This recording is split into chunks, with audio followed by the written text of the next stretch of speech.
सोनिया गांधी जी वो कहाँ के हैं ये पहले बताएं। भाई सोनिया गांधी जी कहाँ के हैं? കോൺഗ്രസിന്റെ MP ചരൺജിത്ത് ചന്നിയും കേന്ദ്രമന്ത്രി റവ്നീത് സിംഗ് ബിട്ടുവും തമ്മിൽ പാർലമെന്റിൽ തീ പാറുന്ന വാഗ്വാദത്തിനിടെ പ്രതിപക്ഷ നേതാവ് രാഹുൽ ഗാന്ധി ബിട്ടുവിനോട് നടുത്തളത്തിലേക്കൊക്കെ ഇറങ്ങി വരാൻ ആംഗ്യം കാണിക്കുന്ന ഒരു സംഭവമുണ്ടായി. അപ്പൊ നടുത്തളത്തിലേക്ക് ഇറങ്ങാൻ തുടങ്ങിയ ബിട്ടുവിനെ പിടിച്ച് നിർത്താൻ വേണ്ടി ട്രഷറി ബെഞ്ചിലിരുന്ന BJP-കാരായ അമിത്ഷാ അടക്കമുള്ളവർക്ക് എണീറ്റ് വന്ന് തടയുന്ന രംഗങ്ങളൊക്കെ ഉണ്ടായിരുന്നേ. ലോക്സഭയിൽ ഇന്നലെ വലിയൊരു അനർത്ഥമുണ്ടാകുമായിരുന്നു, അതിൽ നിന്ന് കഷ്ടിച്ചാണ് രക്ഷപ്പെട്ടത് എന്നൊക്കെയാണ് മാധ്യമങ്ങൾ റിപ്പോർട്ട് ചെയ്യുന്നത്. പാർലമെന്റിന്റെ എല്ലാ മര്യാദകളും തവിടുപൊടുകയായി എന്ന് പറഞ്ഞിട്ട് കുറെ പേര് കരഞ്ഞു വിളിച്ച് നടക്കുന്നു. കയ്യേറ്റം വരെ എത്തിയ സംഭവമാണെന്ന് വേറെ കുറെ ചിലർ പറയുന്നു. ജലന്ധറിൽ നിന്നുള്ള കോൺഗ്രസിന്റെ MP ചരൺജിത്ത് ചന്നി ബജറ്റിനെ കുറിച്ച് പ്രസംഗിക്കുകയായിരുന്നു. അതിനിടെ അദ്ദേഹം കേന്ദ്രമന്ത്രി റവ്നീത് ബിട്ടുവിനോട് ഇരിക്കാൻ വേണ്ടി ആവശ്യപ്പെട്ടു. അതോടൊപ്പം ചന്നി ബിട്ടുവിന്റെ മുത്തച്ഛൻ ബിയാൻ സിംഗിനെ കുറിച്ച് ചില പരാമർശങ്ങൾ നടത്തി. ചില പരാമർശങ്ങളല്ല, കുറച്ച് കടുത്ത പരാമർശങ്ങളായിരുന്നു. ബിട്ടുവിന്റെ മുത്തശ്ശനും പഞ്ചാബ് മുൻ മുഖ്യമന്ത്രിയുമായിരുന്ന പരേതനായ ബിയാൻ സിംഗ് റവ്നീത് സിംഗ് ബിട്ടു BJP-യിൽ ചേർന്നതിന് ശേഷമാണ് ശരിക്കും മരിച്ചതെന്ന് ചന്നി അങ്ങോട്ട് പറഞ്ഞു കളഞ്ഞു. എന്റെ മുത്തച്ഛൻ ജീവൻ ബലി കഴിച്ചത് രാജ്യത്തിന് വേണ്ടിയാണെന്നും കോൺഗ്രസിന് വേണ്ടിയല്ലെന്നും കേന്ദ്രമന്ത്രി റവ്നീത് സിംഗ് ബിട്ടു തിരിച്ചടിച്ചു. ഖലിസ്ഥാൻവാദിയായ ഖദൂർ സാഹിബ് MP അമൃത്പാൽ സിംഗിന്റെ തടവ് അപ്രഖ്യാപിത അടിയന്തരാവസ്ഥയാണെന്ന് ചന്നി സിംഗ് വീണ്ടും തന്റെ പ്രസംഗത്തിൽ പറഞ്ഞു. बिट्टू जी, आपके पिताजी शहीद हुए थे, माननीय सदस्य, लेकिन मैं आपको कह दूं वो उस दिन नहीं मरे थे, वो उस दिन मरे जिस दिन आपने कांग्रेस को छोड़ा. ചന്നി പറയുന്നത് മോദി രാജും ബ്രിട്ടീഷ് രാജും തമ്മിൽ തൊലിനിറമല്ലാതെ യാതൊരു വ്യത്യാസവുമില്ല എന്നാണ്. അപ്പൊ ബിട്ടു അതിന് മറുപടി പറയുന്നത്, എനിക്ക് തോന്നുന്നു നിങ്ങൾ സോണിയാഗാന്ധിയെ ഉദ്ദേശിച്ചാണ് സംസാരിക്കുന്നത്, അവർ ഏത് രാജ്യത്ത് നിന്നാണ് വന്നതെന്ന് തെളിയിക്കുക എന്ന് പറയുന്നു. അപ്പൊ ചന്നി അതില് പ്രകോപിതനായിട്ട് പറയാണ്, നിങ്ങളുടെ പരേതനായ മുത്തച്ഛൻ ഒരു രക്തസാക്ഷിയായിരുന്നു, എന്നാൽ അദ്ദേഹം ശരിക്കും മരിച്ചത് നിങ്ങൾ BJP-യിൽ ചേർന്നപ്പോഴാണെന്ന് അങ്ങ് കൂട്ടി പറഞ്ഞു.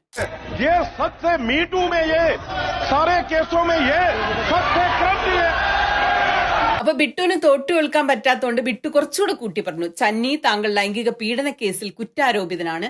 നിങ്ങളെക്കാൾ കോടീശ്വരനായ ഒരു മുതലാളി പഞ്ചാബില് വേറെയുണ്ടോ? അല്ലെന്ന് തെളിയിച്ചാൽ ഞാൻ എന്റെ പേര് മാറ്റും. കോടികളുടെ ആസ്തിയുള്ള ആളാണ് ഇവിടെ വന്ന് ദാരിദ്ര്യത്തെ കുറിച്ച് സംസാരിക്കുന്നത്. എന്റെ മുത്തച്ഛൻ ജീവൻ നൽകിയത് ഈ രാജ്യത്തിന് വേണ്ടിയാണ്, കോൺഗ്രസിന് വേണ്ടി അല്ല എന്ന് പറഞ്ഞു. കാര്യങ്ങൾ ഇവിടം കൊണ്ട് അവസാനിച്ചില്ല. പ്രതിപക്ഷം മുഴുവൻ ബിട്ടുവിനോട് നടുത്തളത്തിലേക്ക് ഇറങ്ങി വരാൻ ആവശ്യപ്പെട്ട് ഇങ്ങോട്ട് വാ എന്നൊക്കെ പറഞ്ഞ് കയ്യാങ്കളിക്കുള്ള സമയം പോലെയായി.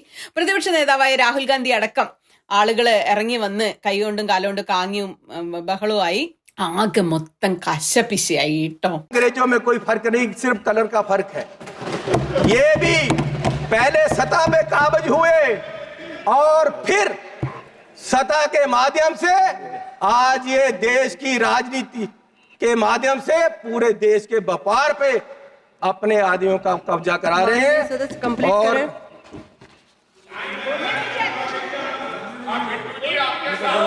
मैं बस एक बात करके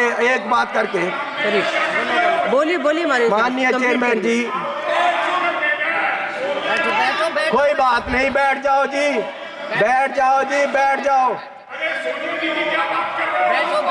बिट्टू जी, आपके पिताजी शहीद हुए थे, माननीय सदस्य, लेकिन मैं आपको कह दूं वो उस दिन नहीं मरे थे, वो उस दिन मरे जिस दिन आपने कांग्रेस को छोड़ा.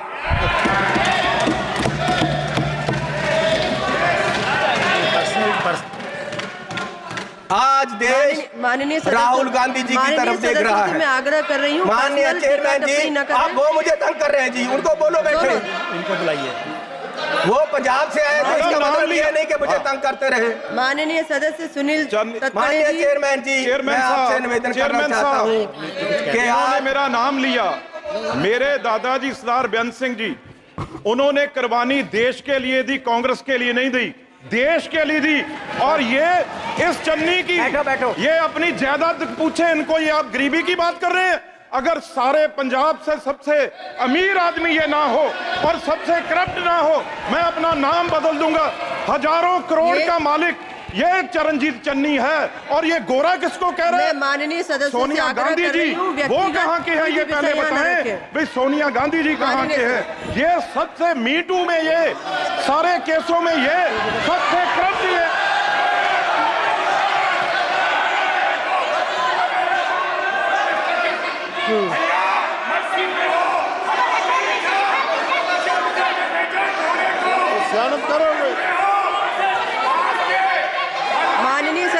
बात कंप्लीट करें।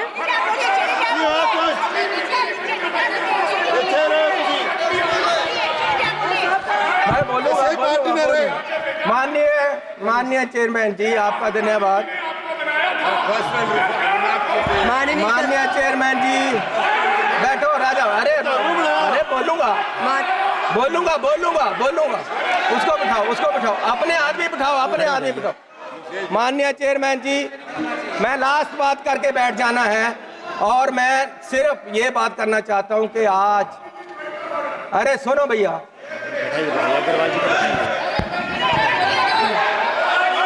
मैं बैठ जाओ सर, बैठ जाओ। माननीय सदस्य से आग्रह कर रही हूँ। बोलूंगा।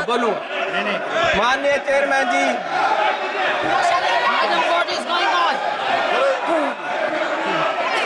मैडम, ये क्या हो रहा है? उनको बोर्ड में मैं माननीय सदस्य से आग्रह कर रही हूँ, आप सब अपने अपने स्थान पर बैठे। मैडम 2 बजे तक उठाइए, 2 बजे तक। सभा की कार्यवाही 2 बजे तक स्थगित की जाती है। ആരാണ് ഈ റവ്നീത് സിംഗ് ബിട്ടു എന്നത് രസമുള്ള കഥയാണ്, നിങ്ങൾക്കൊക്കെ അറിയാമായിരിക്കും. ഖലിസ്ഥാനികൾ കൊന്നുകളഞ്ഞ കോൺഗ്രസ് നേതാവായ പഞ്ചാബിന്റെ മുൻ മുഖ്യമന്ത്രി ബിയാൻ സിംഗിന്റെ ചെറുമകനാണ്. രാഹുൽ ഗാന്ധി തെരഞ്ഞെടുത്ത് രാഷ്ട്രീയത്തിലിറക്കിയ ബിസിനസ്സുകാരനാണ് ഇദ്ദേഹം. പ്രിയങ്ക ഗാന്ധിയുടെ അടുത്ത അനുയായികളിൽ ഒരാളായിരുന്നു ഇദ്ദേഹം. AICC സെക്രട്ടറി ആയിരുന്നു. ഹിമാചൽ പ്രദേശിലെ കോൺഗ്രസിന്റെ ചുമതലയുണ്ടായിരുന്നു. അങ്ങനെയുള്ള ബിട്ടു ഈ തെരഞ്ഞെടുപ്പിന് തൊട്ടു മുമ്പാണ് കോൺഗ്രസ് വിട്ട് BJP യിൽ ചേർന്നത്. ആ ബിട്ടു ആണ് ഇപ്പൊ സോണിയാഗാന്ധിനെയൊക്കെ ഇത്രയും വലിയ വൃത്തികേട് പറയുന്നതെന്ന് ഓർക്കണേ. അമിത്ഷാ BJP യിൽ ചേരുമ്പോൾ ബിട്ടുവിന് വലിയ വലിയ വാഗ്ദാനങ്ങൾ നൽകിയിരുന്നു. അത് നിറവേറ്റുകയും ചെയ്തു. അതാണ് ഈ കേന്ദ്രമന്ത്രി സ്ഥാനം. ലുധിയാനയിലും മത്സരിച്ച് തോറ്റിട്ടും അദ്ദേഹത്തെ കേന്ദ്രമന്ത്രിയാക്കി. ആ ബിട്ടുവിനെയാണ് രാഹുൽ ഗാന്ധി നടുത്തളത്തിലേക്ക് ഇറങ്ങി വാ എന്ന് വിളിച്ചത്. ആ ബിട്ടുവാണ് സോണിയാഗാന്ധിയെ തോന്നിയാസം പറയുന്നത് അങ്ങോട്ടും ഇങ്ങോട്ടും ഇത്രയും വൃത്തികേടുകൾ കോൺഗ്രസുമായി നടത്തിയത്. പാർലമെന്റിൽ ഒരുപാട് കാര്യങ്ങൾ നടക്കുന്നുണ്ട്. നമ്മൾ അർജുൻ വാർത്തയിൽ അതൊക്കെ കുറേയൊക്കെ മുങ്ങിപ്പായതുകൊണ്ട് പല വാർത്തകളും പറയാൻ വിട്ടുപോയി കേട്ടോ.